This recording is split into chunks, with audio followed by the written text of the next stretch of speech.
A Russian Mi-8 helicopter went down in the night sky over Rostov after being struck by a Ukrainian FP1 long-range attack drone. The strike followed a series of deep attacks in recent weeks, where the same class of Ukrainian drones hit ammunition depots and damaged S-400 batteries far inside Russian territory. Those incidents already raised concerns about how quickly rear areas are becoming exposed as Ukrainian long-range systems grow more accurate and more persistent. What unfolded on the night of 22nd November was different. The FP1 had never been viewed as an airborne hunter. It was designed to hit fixed sites such as fuel storage, radar stations, or command shelters. Yet sensors on the ground confirmed that this drone locked onto a moving helicopter and pursued it through the dark sky before destroying it. The downing of the Mi-8 now challenges that assumption and forces a new look at the risks facing any helicopter or support aircraft operating near a modern battlefield. This strike suggests that deep strike drones may now threaten helicopters and other aircraft far from the battlefield.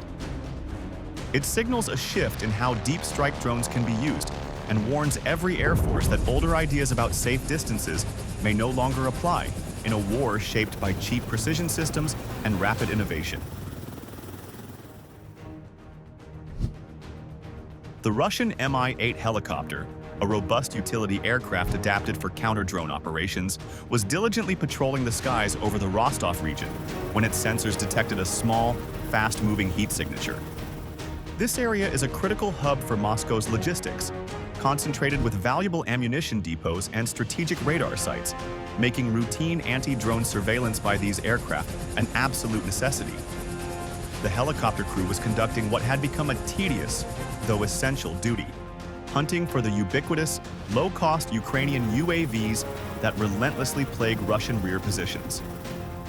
The mission was straightforward reconnaissance and interception, but on that particular night, the crew's calm was shattered when the incoming signal registered a surprising speed of around 115 miles per hour. This velocity was significant, fast enough to confuse the onboard systems into categorizing the object as a small manned aircraft, rather than the typically slower, low-flying loitering munitions they were used to tracking. What truly escalated the encounter from routine surveillance to high-stakes combat was the target's location. The signal appeared roughly 190 kilometers behind the established Ukrainian front lines, deep within what Moscow considered its inviolable, multi-layered air defense bubble. This vast distance should have placed the Mi-8 and the critical assets it was defending securely in a zone where only strategic bombers or expensive cruise missiles could typically pose a threat. The crew likely anticipated intercepting slow, short-range FPV drones around the patrolling area. They certainly weren't prepared to confront a highly capable, purpose-built weapon operating this far into Russian territory. Rostov, situated near the border and serving as a major staging area for military trains and supplies heading toward the occupied territories, was deemed crucial enough to warrant continuous air patrols. Russia had been forced to ramp up its use of these UAV hunter helicopters precisely because the wave of Ukrainian deep strike attacks had grown increasingly frequent and successful. This increased operational tempo meant the Mi-8s were flying longer hours and deeper routes, ironically increasing their exposure to the very threat they were meant to suppress. However, this deployment placed the Mi-8 directly into the crosshairs of Ukraine's most advanced long-range capabilities. The Ukrainian Special Operations Forces, SSO, later confirmed the helicopter's destruction, decisively claiming this event as the first time in history that a deep strike UAV had successfully downed a helicopter in flight. This crucial detail underscores the magnitude of the shift, highlighting that the aircraft was not struck while stationary on the ground, but was eliminated during active flight, a scenario previously confined to theoretical military speculation. The Mi-8 crew had flown out that night as hunters, but they were about to discover they had become the primary target of an unprecedented aerial ambush. The fact that the deep strike drone had managed to penetrate multiple air defense rings to reach the helicopter's operational area completely invalidated the notion of a safe rear area, suggesting a profound overconfidence in the ability of ground-based systems to detect and intercept these specialized low-cost threats. The The question hanging over Moscow now is critical. Do you think Russia was dangerously complacent about the evolving capabilities of Ukraine's long-range UAVs?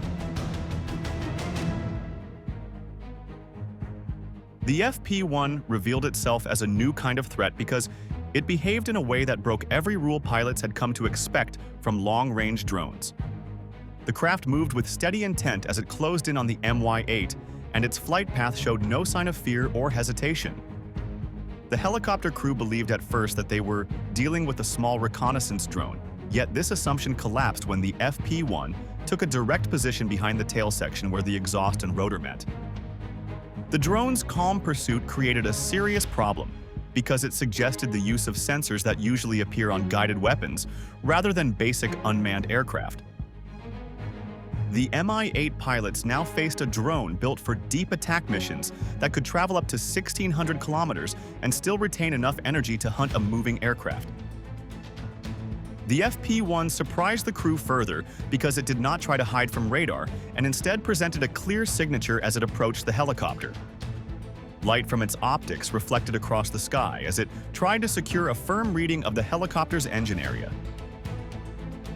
The Mi-8 team reacted with defensive steps because they understood that the drone's persistence meant it was not simply passing through the region. They leaned on training as they tried to create distance, but the FP1 stayed close and refused to break its course. The danger increased because the FP1 carried a recognition system designed to read thermal patterns, and this allowed it to interpret the signature of the TV-3117 engines with precision. The drone tracked the difference between the hot gas leaving the exhaust and the slightly cooler vibration from the spinning rotor. This ability helped the craft ignore the flares that the Mi-8 released in an attempt to disrupt its sensors. The crew watched the fireballs spread across the night sky with the hope that the drone would slip toward the bright distractions. But the FP1 rejected each decoy and kept its aim directly on the helicopter. The helicopter team abandoned the flare tactic and pushed the aircraft into sharp turns because they needed to break the drone's line of sight. The maneuver shook the frame and forced the pilots to manage both the weight of the helicopter and the speed of the incoming threat. The FP1 matched these moves with surprising control and proved that it could read the changes in direction without losing momentum. The crew felt rising pressure because each second reduced the safety buffer between them and the drone. They understood that the machine behind them behaved like a hunter and that it had been programmed to study the target rather than chase random points of heat. If a long-range drone like the FP1 can analyze engine patterns and ignore flares with ease, then how safe can modern helicopters remain when facing AI-guided threats that do not lose focus even under extreme maneuvering?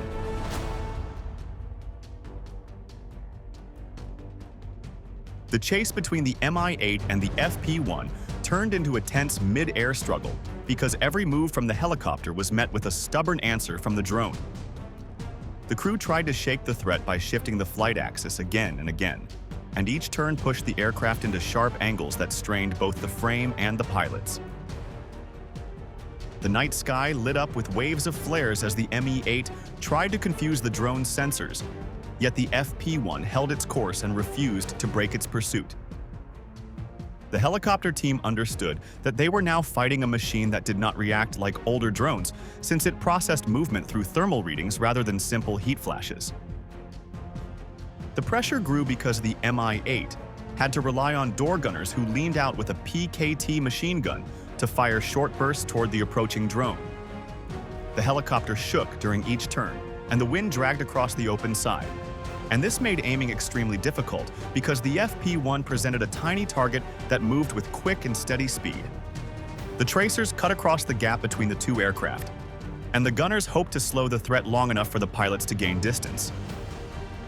The sound of the PKT filled the cabin while the pilots tried to hold the helicopter steady, and the combined effort showed how serious the situation had become because both defense and maneuver had to work at the same time.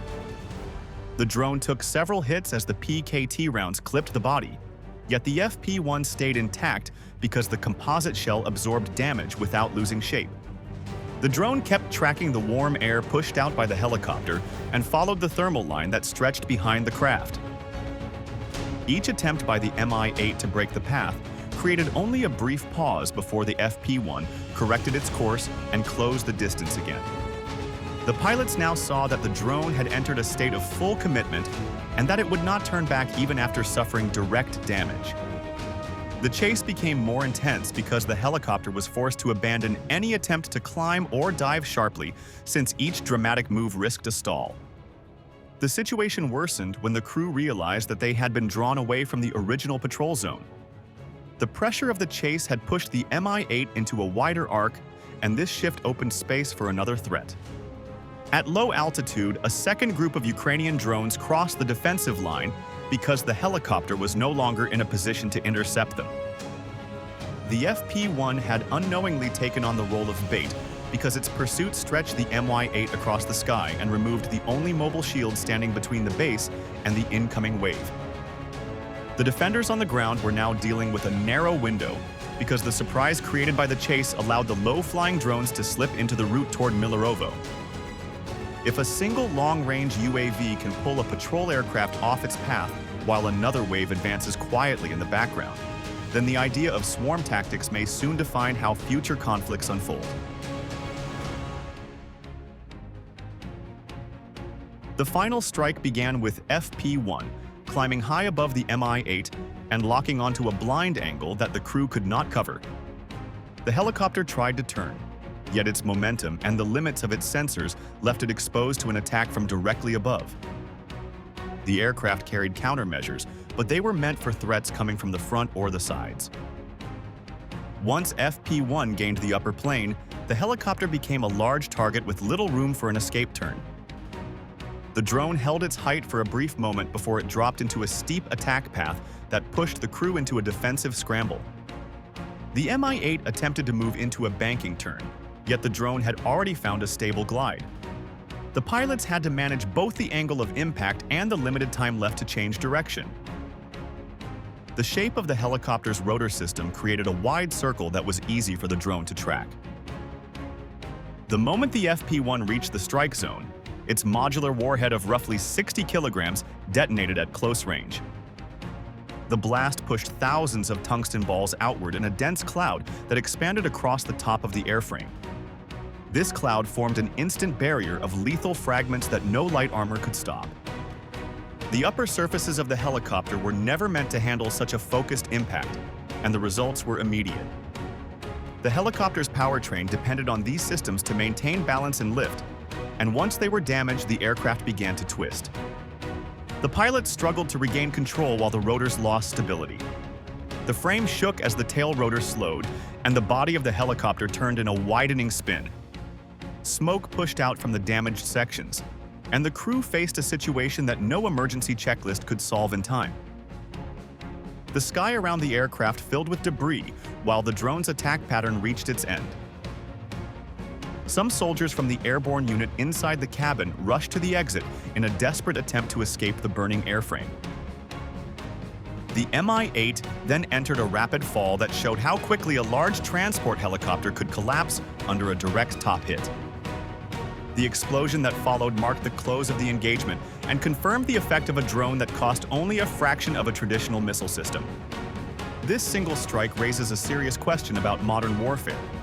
A drone that costs only tens of thousands of dollars can defeat a helicopter worth millions. Is this the moment that shifts the balance of power on the battlefield? The strike on Milerovo showed how one successful diversion in the sky opened the door for a second wave that caused far greater damage on the ground. The moment the Mi-8 was pushed away from the base, 6 other drones broke through the weakened air screen and headed straight for the logistics hub. This base supported regular troop movements in the Rostov region, and its layout made it a valuable target once the helicopter no longer stood in the way. The drones kept a low profile as they moved across open fields, and each one followed a planned route that avoided the usual radar lines. The distance between them created confusion among the defenders, and the base had to react without any early warning from the air patrol. The first blast hit the storage area that kept Grad rockets, and the shock from that fireball forced nearby crews to pull back as fast as they could. The container trucks collapsed in seconds as heat spread across the surface, and pieces of metal shot out in every direction. This part of the base served as a supply point for frontline units, and losing it meant that the Russian side suddenly faced a drop in available firepower. The force of the explosion created a loud echo across the entire base, and the defenders began to understand that the attack on the helicopter had been only the opening phase rather than the main objective. The second drone struck a fuel truck that held close to 20,000 liters of diesel, and the hit created a column of black smoke that climbed into the sky. The fuel inside burned with intense heat, and the pressure inside the truck caused the structure to break apart. This fire spread across the nearby area where the vehicle parked, and crews had no way to move the fuel trucks out of danger. The burning pool under the tank created a hazard that nobody could approach, and the base had to divide its personnel between fighting the flames and searching for the rest of the incoming drones. The heavy smoke also blocked local sensors that normally watched for low-flying vehicles. A third impact landed near a field command post, whose staff had to flee while the structure shook under the blast wave. The command area was set up for rapid communication with units across the region, and the drone hit through equipment in all directions. Fragments tore through the outer structures, knocking down visible antennas and cutting exposed cables, and the crews around the depot suddenly lost the signals they depended on to coordinate with nearby batteries. The blast shifted the rhythm of the entire sector, leaving the defense to operate without a stable command link for the rest of the attack. This disruption opened a clean corridor for the remaining drones to move in, and the final strike hit an S-400 radar vehicle parked for maintenance that could not reposition in time. The blast ripped through the panels that were open during the repair, and the flames reached sensitive parts of the array. With this radar down, the base lost another piece of its air picture, and the gaps in coverage became even wider. The drones had now completed the cycle of damage, and the base faced a chain of secondary explosions that continued well into the night. Those explosions cut power lines, damaged storage shelters, and forced the crews to retreat to safer positions. This combined impact revealed a shift in Ukrainian tactics because the drones worked together in multiple layers and pressured the base from different directions. The pattern raises an important question. Do you think drones can change the balance of the Ukraine-Russia war in the coming year?